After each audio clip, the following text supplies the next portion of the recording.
Hey folks, let's dive into one of the most mind-bending true stories you've ever heard.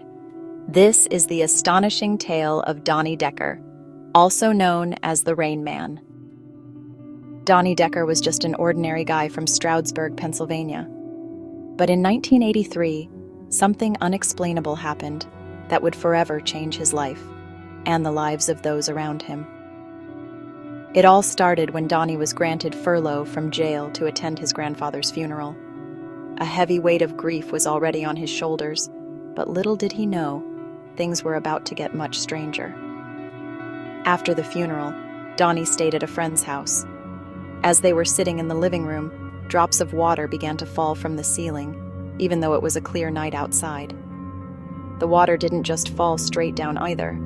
It seemed to defy gravity, moving horizontally and even upwards.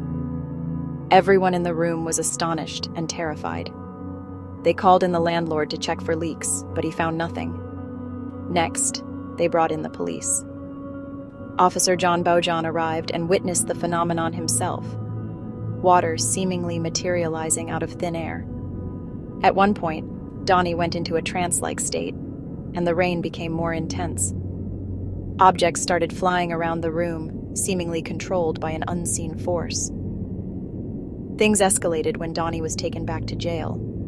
The cell block where he was kept began to experience the same bizarre rainfall. Guards and inmates alike were soaked in disbelief. The prison chaplain was called in, but even his prayers seemed to have no effect on the phenomenon. The events lasted for several days before they finally subsided. Donnie later claimed that during these episodes, he felt an overwhelming sense of power and control, as if he could command the rain at will. While some believe his story is a cry for attention or a hoax, others argue that it points to something far more supernatural. To this day, the mystery of Donny Decker remains unsolved. Was it a case of poltergeist activity, a manifestation of unresolved trauma, or something else entirely? One thing is for sure. Those who witnessed it will never forget the Rain Man and his inexplicable downpour. Thanks for tuning in. If you enjoyed this mind-blowing story, make sure to like, subscribe, and hit the bell icon for more unbelievable tales. Until next time, stay curious.